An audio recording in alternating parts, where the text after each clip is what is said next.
Mahkamah Syariah telah maju dan berkembang untuk menjadi sebuah institusi yang kukuh dari segi tradisi perundangan yang bermatlamat untuk menyelamatkan perkahwinan, membantu pasangan bercerai secara damai, selain menyampaikan keputusan yang adil bagi pasangan yang bercerai. Dalam episod Mutiara kali ini, kami akan meninjau peranan Mahkamah Syariah serta dasar dan program yang dilaksanakan untuk mencapai matlamat tersebut. Sebelum kemerdekaan Singapura, antara isu yang dihadapi masyarakat Singapura adalah angka perceraian yang tinggi. Badan-badan masyarakat telah memohon agar perubahan perundangan dilakukan agar perceraian dapat dikawal. Kerajaan kolonial telah menerima permintaan itu. Oleh itu, Mahkamah Syariah telah ditubuhkan pada 25 hari bulan November 1958 selaras dengan Ordinan Islam 1957. Selepas Singapura mencapai kemerdekaan, Ordinan Islam telah dibubarkan dan Parlimen Singapura pada tahun 1966 telah meluluskan Akta Undang-Undang Islam atau AMLA. Ia menyediakan rangka kerja yang terperinci dalam pentadbiran hal ehwal Islam dan Mahkamah Syariah ditubuhkan semula. Kami akan meninjau langkah-langkah utama seperti program kaunseling rumah tangga serta beberapa inisiatif dan program yang telah dilakar untuk memenuhi keperluan anak-anak yang terjejas oleh penceraian ibu bapa mereka. Kaunseling rumah tangga telah diperkenalkan oleh Mahkamah Syariah sejak 1955 dan ianya menjadi rasmi pada 2004. Daripada 27,000 permohonan yang dirujuk untuk kaunseling di antara 2004 hingga 2014, separuh dari mereka dapat diselamatkan dari bercerai. Kita akan berbicara dengan Puan Zaleha dari AMP untuk mengetahui lebih lanjut tentang program kaunseling rumah tangga. Program kaunseling ini adalah untuk pasangan-pasangan yang telah mendaftar di Syariah Court untuk yang mengatakan yang mereka mempunyai masalah tentang perkahwinan mereka, dan mereka akan dipanggil untuk datang kaunseling ke tempat kami lah.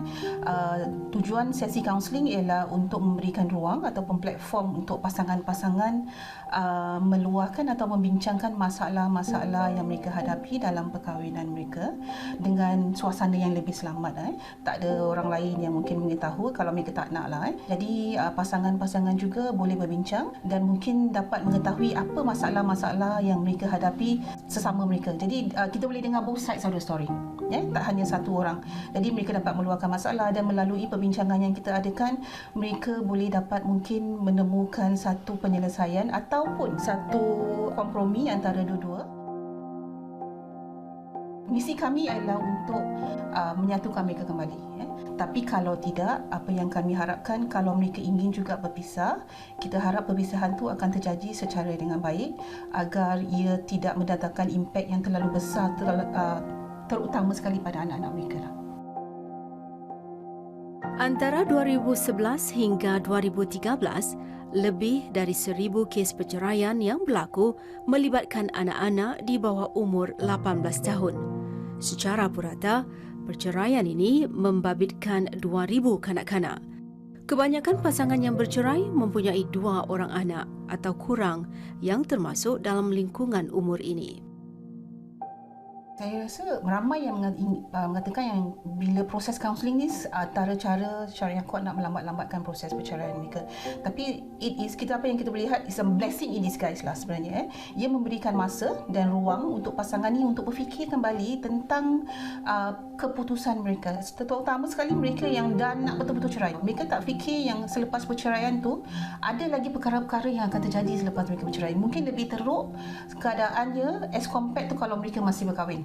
Bila ada kaunseling ni, it macam kasih a break time for them untuk fikir dan bincang kembali tentang keputusan mereka. So saya rasa itu adalah satu-satu manfaat kalau kita ada counseling session. Dan juga ada pihak yang boleh memberikan pandangan dan tempat mereka mencurah rasa tentang perasaan mereka yang mungkin pasangan tu tak mengetahui yang mereka berdua ni mempunyai perasaan macam ini. Selalunya dalam perkahwinan tu masalah mereka ialah masalah tak communicate dengan sesama sendiri. Marah tak bilang, tak suka tak bilang. Jadi simpan, lama-lama benda tu meletup dan mereka bergaduh. Tapi bila ada sesi kaunseling, mereka dapat luahkan, jadi pihak satu sama lain dapat tahu apa yang mereka tak suka, apa yang membuat mereka marah dan sampai mendatangkan pergaduhan hingga pergi ke cara yang kuat. Mahkamah Syariah telah menerima lebih daripada 20,000 walk-ins dan lebih dari 25,000 pertanyaan dalam setahun. Lebih dari 3,000 permohonan perceraian diterima dan mereka telah dirujukkan kepada kaunselor perkahwinan. Selepas melalui kaunseling, setengah daripada mereka telah membatalkan niat untuk bercerai. Cabaran utama ialah bila salah satu orang yang dah memohon untuk membuat kaunseling lah, tapi yang selalunya yang kita selalu mempunyai masalah untuk mendapatkan defendernya atau orang yang diadukan tu untuk datang kaunseling selalunya pihak suami selalunya lah, tapi kadang-kadang pun ada juga orang wanita. Jadi mereka selalunya tak nak datang, mungkin mereka takut yang kita akan menjebelah pihak yang membuat aduan tu.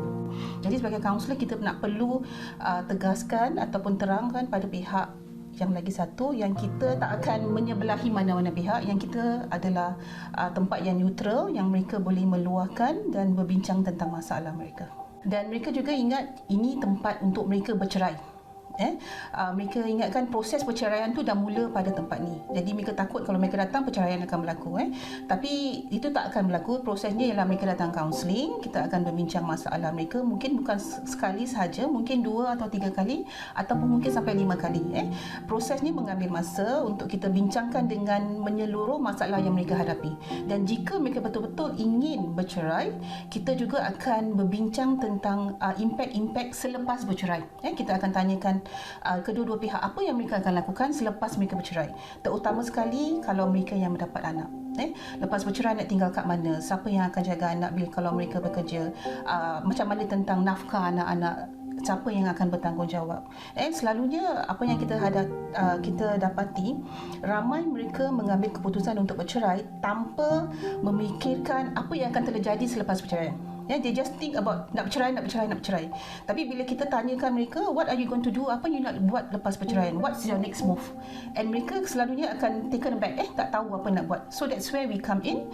Mungkin kita akan bincang kembali dan mungkin akan membuat mereka fikir kembali sama ada mereka nak bercerai ke tidak. Mahkamah Syariah bekerjasama dengan badan-badan lain untuk memastikan masyarakat umum dapat memiliki sumber-sumber pertolongan supaya pasangan yang hendak bercerai mendapat bantuan daripada organisasi yang mempunyai kepakaran dalam bidang tersebut. Kajian menunjukkan bahawa anak-anak yang ibu bapa mereka bercerai boleh menghadapi cabaran untuk mengekalkan rumah tangga mereka apabila dewasa. Matlamat Mahkamah Syariah ialah untuk mencegah kesan perceraian daripada berterusan daripada satu generasi kepada generasi seterusnya. Ikuti langkah-langkah bagi memperkasakan anak-anak dan temu bual bersama beberapa pakar selepas pesanan berikut.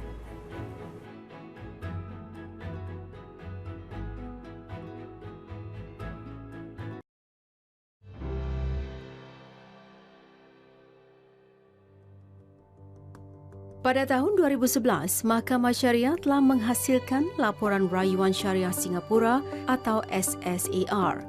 SSAR menyediakan rujukan otoritatif bagi pengamal undang-undang Islam untuk memetik dari kes tempatan yang lebih berkaitan untuk menyokong hujah-hujah mereka daripada bergantung kepada kes-kes yang diputuskan oleh bidang kuasa yang lain.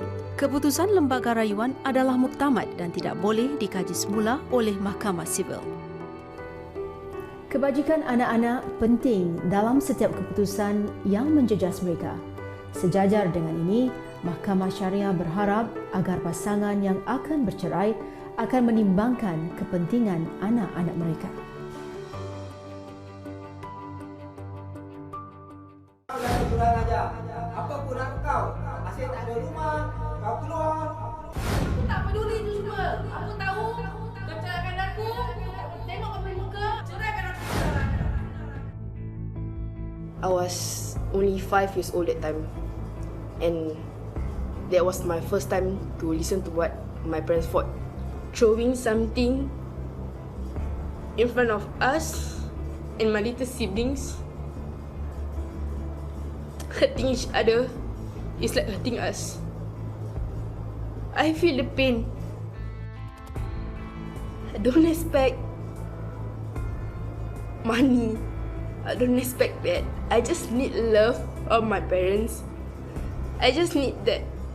Because the love from the parents, you can never get from other person. Love of our parents can never get replaced by anyone else. It's that. It's all that I want. I don't need much from them.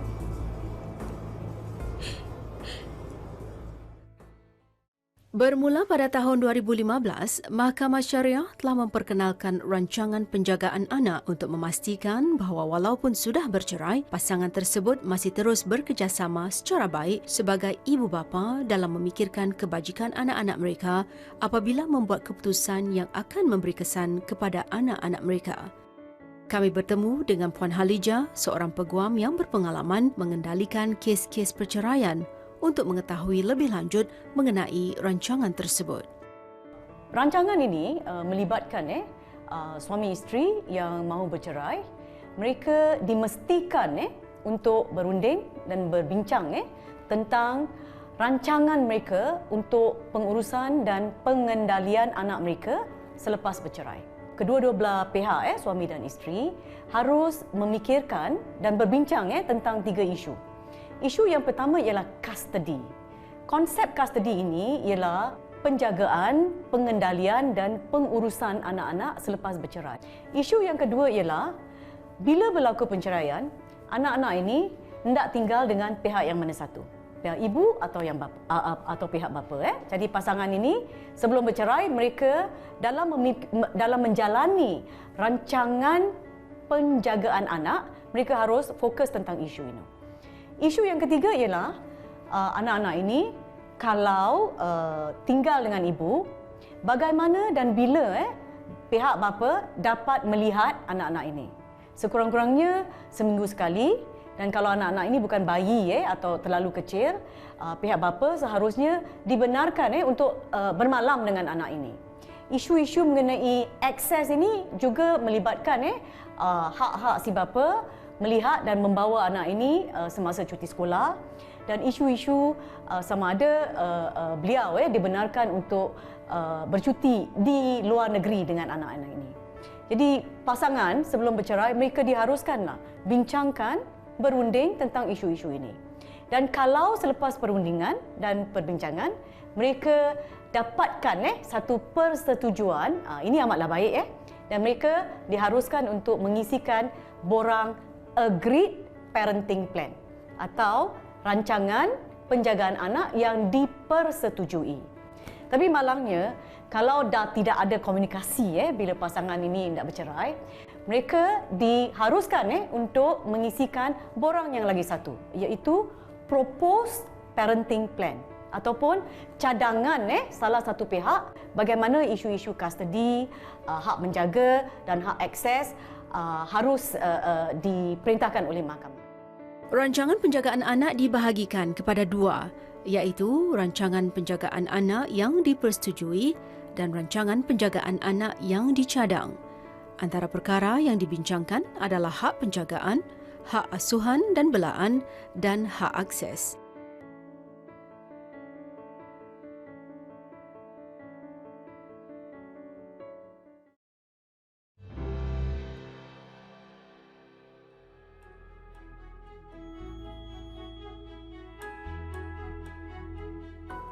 Mahkamah Syariah bekerjasama dengan beberapa pihak. Ini termasuk pihak guaman serta badan masyarakat. Antara kerjasama ini meliputi perkara-perkara yang berkaitan dengan sebelum perceraian, laporan kebajikan sosial, panduan perumahan serta hal-hal penjagaan anak-anak serta akses. Laporan kebajikan sosial adalah salah satu langkah bagi membantu mahkamah membuat keputusan yang tepat dalam kes-kes pertikaian hak penjagaan anak. Kami bertemu dengan Dr. Nisha, seorang ahli psikologi yang dilantik oleh Mahkamah Syariah untuk menerangkan mengenai laporan kebajikan sosial. Reference dibuat oleh mahkamah secara terus kepada kami atau melalui MSF. terdapat 3 peringkat di mana pemerhatian dibuat dan maklumat dikumpul di template laporan. Proses penilaian bagi laporan kebajikan sosial melalui 3 tahap. Pada tahap pertama, ibu bapa yang sudah bercerai dikehendaki mengisi borang dan akan ditemuduga secara berasingan. Tahap kedua melibatkan lawatan ke rumah dan pemerhatian interaksi antara anak dan ibu atau bapa serta ahli keluarga lain seperti datuk dan nenek juga pembantu rumah. Temuduga bersama anak dan orang yang penting juga akan dijalankan pada peringkat ini. Tahap ketiga pula, pihak ibu bapa akan datang ke pejabat organisasi secara berasingan bersama anak di mana interaksi mereka akan diperhatikan. Semua maklumat yang telah dikumpul dengan teliti dimasukkan ke dalam Social Welfare Report. Kita tidak membuat keputusan untuk mahkamah. Mahkamahlah yang membuat keputusan mengenai jagaan, penjagaan dan pengawalan anak-anak. Apabila aduan akses yang berkaitan dengan penjagaan anak-anak telah dilaporkan kepada Mahkamah Syariah, badan-badan seperti Pusat Keharmonian Keluarga akan diminta untuk menyiasat tentang aduan itu dengan lebih lanjut. Kami bertemu dengan salah seorang pekerja sosial, Cik Nur Hayati. Agensi kami ditubuhkan untuk memberikan suasana yang selamat dan neutral untuk anak-anak ini berjumpa dengan ibu atau bapa mereka kerana telah berlaku pertelingkahan antara ibu dan bapa mereka di tempat-tempat awam seperti di pusat membeli belah ataupun lebih menyedihkan lagi di balai polis. Jadi pada waktu sesi perjumpaan tersebut, kaunselor akan berada bersama dengan mereka di dalam satu bilik yang sama di mana peranan kaunselor kami adalah untuk memastikan interaksi di antara ibu dan atau bapa ini terhadap anak-anak adalah interaksi berkenaan, topik interaksi mereka adalah berkenaan anak-anak ini, bukan tentang ketidakpuasan hati antara ibu terhadap bapa contohnya atau bapa terhadap ibu. Jadi fokus kami adalah untuk memastikan perjumpaan antara anak dan ibu atau bapa ini berjalan di dalam keadaan yang baik, selamat dan neutral agar anak-anak ini merasa selamat untuk berkongsi tentang perasaan mereka, lebih-lebih lagi selepas berlakunya perpisahan. Sesetengah ibu bapa akan terus didorong oleh emosi negatif dan kanak-kanak menjadi mangsa pergaduhan berterusan mereka. Untuk menangani isu ini, Mahkamah Syariah bekerjasama dengan Pusat Sokongan Keluarga PPIS. Dalam sesi parenting pack ini, kami berkongsi kepada ibu bapa yang menghadiri sesi tersebut tentang pentingnya untuk ibu bapa sebenarnya memberi fokus dan perhatian tentang keperluan anak-anak walaupun perceraian telah berlaku dalam keluarga mereka. Dan ibu bapa juga diingatkan bahawa tiada perceraian di antara ibu bapa dan juga anak-anak.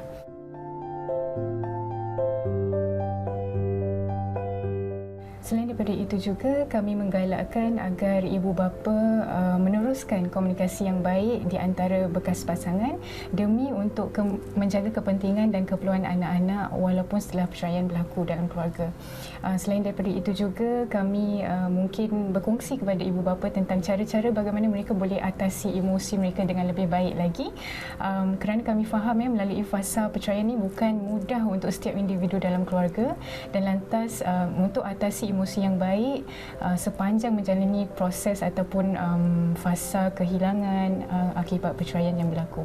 Dan salah satu komponen yang penting dalam sesi parenting pack ini adalah kami berkongsi kepada ibu bapa tentang sumber sokongan yang terdapat di dalam masyarakat kita dan juga program sokongan kepada ibu bapa dan juga anak-anak seperti program Children in Between yang kami kendalikan di Pusat As-Salam, begitu juga program lain yang terdapat di agensi kami.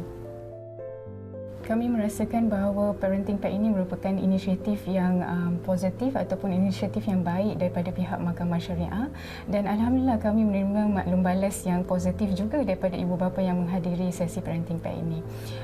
Sebilangan besar daripada ibu bapa yang menyatakan setelah menghadiri sesi parenting pack ini mereka lebih bersikap terbuka di dalam melihat situasi mereka atau peranan mereka sebagai ibu bapa setelah perceraian berlaku. Begitu juga di dalam memberikan sokongan kepada anak-anak mereka lebih orang kata tu terbuka dengan cara-cara yang baru di dalam memberi sokongan yang padu kepada anak-anak setelah perceraian dalam keluarga mereka. Selain daripada itu juga kami melihat di dalam sesi perbincangan Parenting Pack, ramai di antara ibu dan bapa menunjukkan sikap prihatin mereka dan sangat mengambil berat tentang peranan ataupun peranan yang mereka boleh jalankan dan mainkan terhadap anak-anak di dalam memberikan sokongan yang baik kepada anak-anak mereka. Dan ini sangat mengagumkan bagi pihak kami lah secara umumnya. Sejak bertahun, Mahkamah Syariah telah melakar programnya untuk memenuhi keperluan masyarakat yang sering berubah. Lebih-lebih lagi dalam soal pengurusan anak-anak daripada ibu bapa yang bercerai. Usaha murni Mahkamah Syariah dapat dijayakan dengan semangat gotong royong masyarakat Melayu dan kerjasama dan sokongan dari rakan-rakan masyarakat.